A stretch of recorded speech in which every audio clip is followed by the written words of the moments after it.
The Tale of the Pie and the Patty Pan by Beatrix Potter, first published by Frederick Warne & Company, 1905.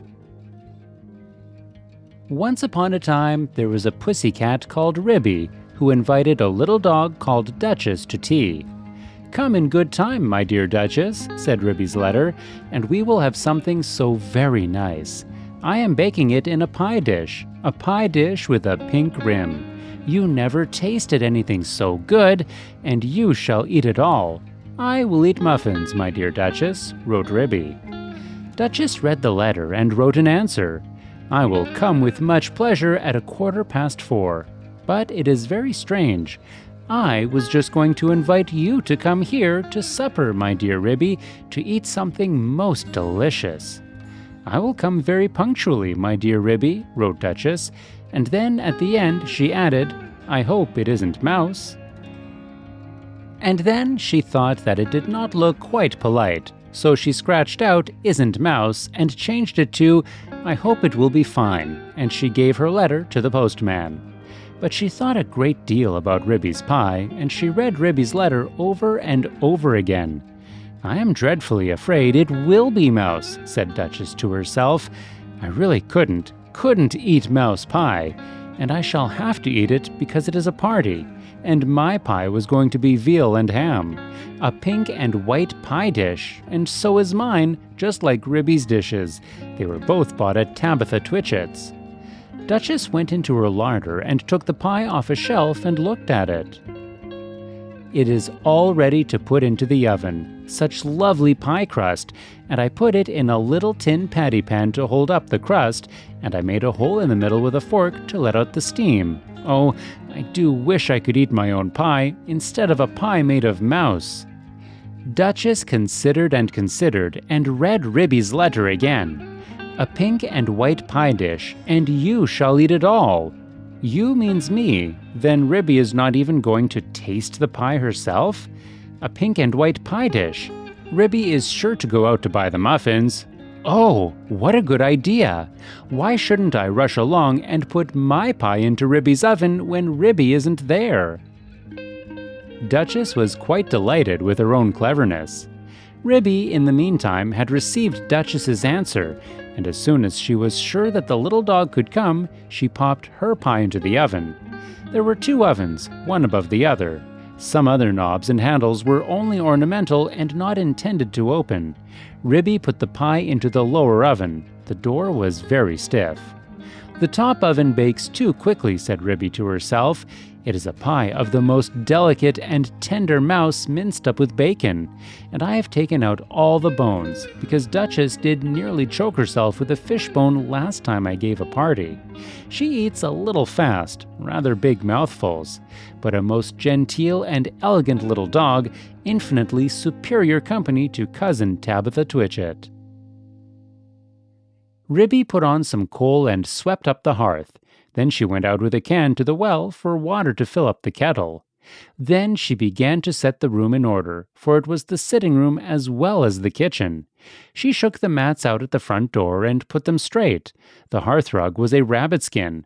She dusted the clock and the ornaments on the mantelpiece, and she polished and rubbed the tables and chairs. Then she spread a very clean white tablecloth, and set out her best china tea set, which she took out of a wall cupboard near the fireplace. The teacups were white with a pattern of pink roses, and the dinner plates were white and blue. When Ribby had laid the table, she took a jug and a blue and white dish, and went out down the field to the farm to fetch milk and butter. When she came back, she peeped into the bottom oven. The pie looked very comfortable. Ribby put on her shawl and bonnet and went out again with a basket to the village shop to buy a packet of tea, a pound of lump sugar, and a pot of marmalade. And just at the same time, Duchess came out of her house at the other end of the village. Ribby met Duchess halfway down the street, also carrying a basket covered with a cloth. They only bowed to one another. They did not speak because they were going to have a party. As soon as Duchess had got round the corner out of sight, she simply ran straight away to Ribby's house. Ribby went into the shop and bought what she required and came out after a pleasant gossip with Cousin Tabitha Twitchit. Cousin Tabitha was disdainful afterwards in conversation. A little dog indeed, just as if there were no cats in Sorry, and a pie for afternoon tea. The very idea, said Cousin Tabitha Twitchit. Ribby went on to Timothy Baker's and bought the muffins. Then she went home. There seemed to be a sort of scuffling noise in the back passage as she was coming in at the front door. "I trust that is not that pie. The spoons are locked up, however," said Ribby. But there was nobody there. Ribby opened the bottom oven door with some difficulty and turned the pie. There began to be a pleasing smell of baked mouse. Duchess, in the meantime, had slipped out at the back door. "It is a very odd thing that Ribby's pie was not in the oven when I put mine in, and I can't find it anywhere. I have looked all over the house. I put my pie into a nice hot oven at the top. I could not turn any of the other handles. I think that they are all shams," said Duchess. "But I wish I could have removed the pie made of mouse. I cannot think what she has done with it. I heard Ribby coming, and I had to run out by the back door." Duchess went home and brushed her beautiful black coat, and then she picked a bunch of flowers in her garden as a present for Ribby, and passed the time until the clock struck 4. Ribby, having assured herself by careful search that there was really no one hiding in the cupboard or in the larder, went upstairs to change her dress. She put on a lilac silk gown for the party and an embroidered muslin apron and tippet. "It is very strange," said Ribby. "I did not think I left that drawer pulled out. Has somebody been trying on my mittens?" She came downstairs again and made the tea and put the teapot on the hob. She peeped again into the bottom oven. The pie had become a lovely brown, and it was steaming hot. She sat down before the fire to wait for the little dog. "I am glad I used the bottom oven," said Ribby. "The top one would certainly have been very much too hot. I wonder why that cupboard door was open. Can there really have been someone in the house?" Very punctually, at 4 o'clock, Duchess started to go to the party. She ran so fast through the village that she was too early, and she had to wait a little while in the lane that leads down to Ribby's house. "I wonder if Ribby has taken my pie out of the oven yet," said Duchess, "and whatever can have become of the other pie made of mouse?" At 4:15 to the minute, there came a most genteel little tap-tappity. "Is Mrs. Ribston at home?" inquired Duchess in the porch. "Come in, and how do you do, my dear Duchess?" cried Ribby. "I hope I see you well." "Quite well, I thank you. And how do you do, my dear Ribby?" said Duchess. "I've brought you some flowers. What a delicious smell of pie!" "Oh, what lovely flowers! Yes, it is mouse and bacon." "Do not talk about food, my dear Ribby," said Duchess. "What a lovely white tea-cloth! Is it done to a turn? Is it still in the oven?" "I think it wants another 5 minutes," said Ribby. "Just a shade longer. I will pour out the tea while we wait. Do you take sugar, my dear Duchess?" "Oh, yes, please, my dear Ribby. And may I have a lump upon my nose?" "With pleasure, my dear Duchess.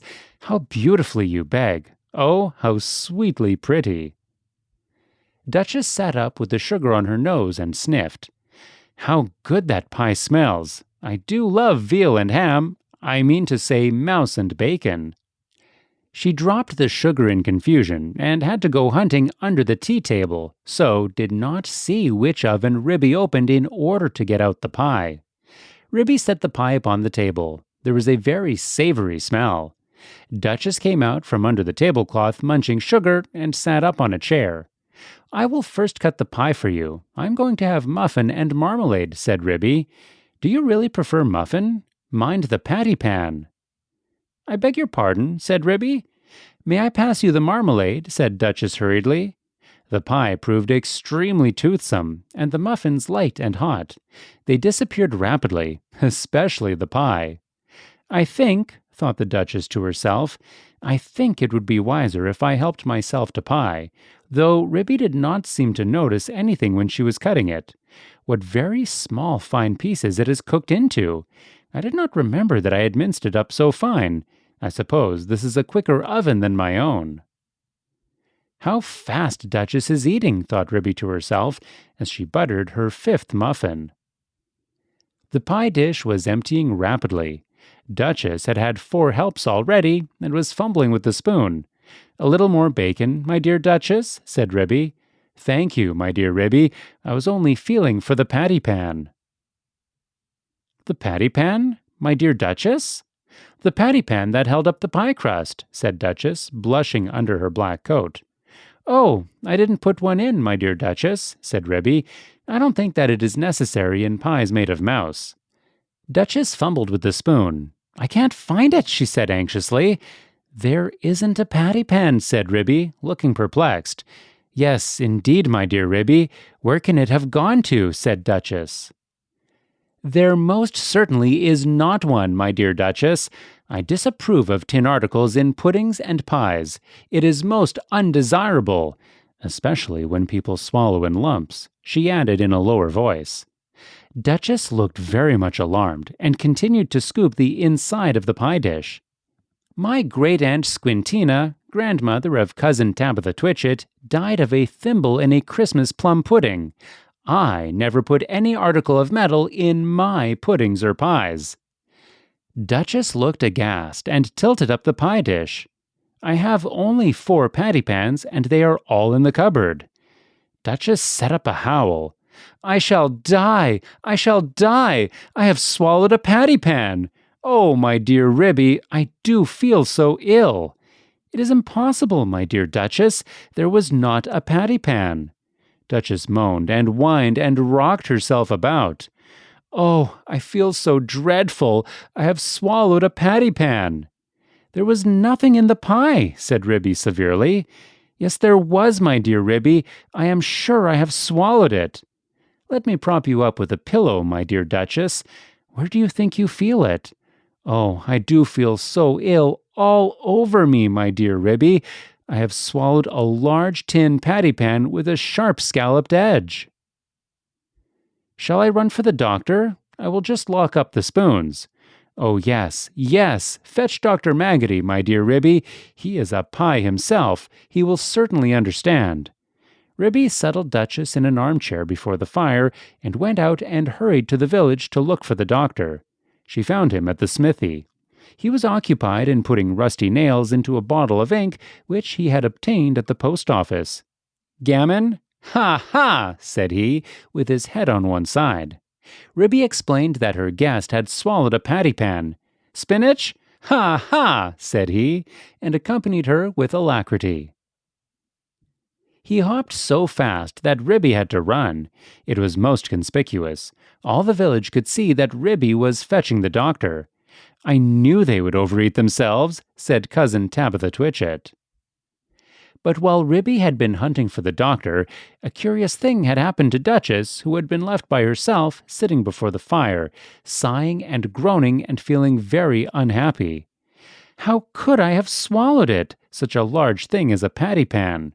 She got up and went to the table and felt inside the pie dish again with a spoon. "No, there is no patty pan, and I put one in, and nobody has eaten pie except me, so I must have swallowed it." She sat down again and stared mournfully at the grate.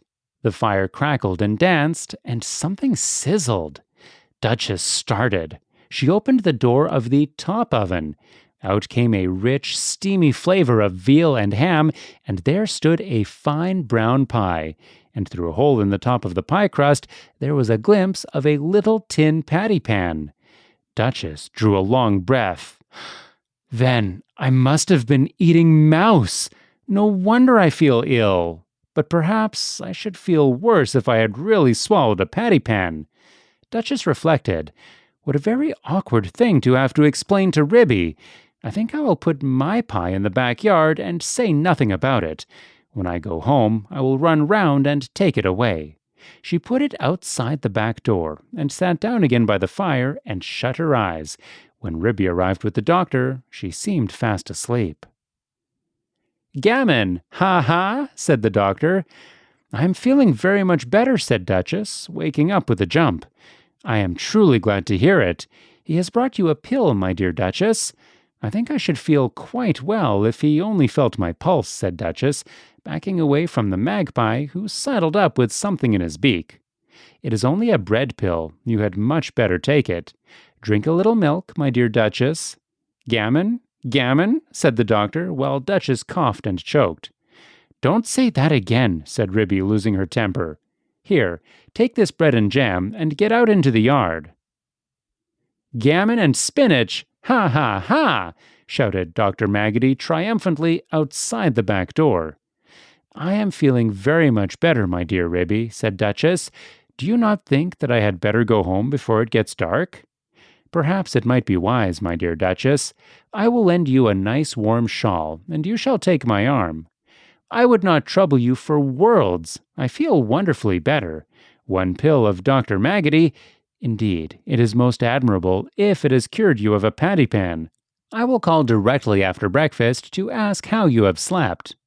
Ribby and Duchess said goodbye affectionately, and Duchess started home. Halfway up the lane, she stopped and looked back. Ribby had gone in and shut her door.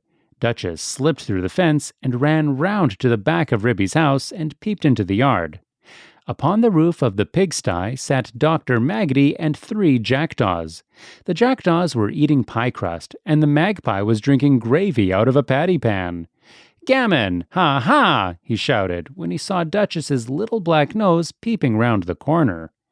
Duchess ran home feeling uncommonly silly.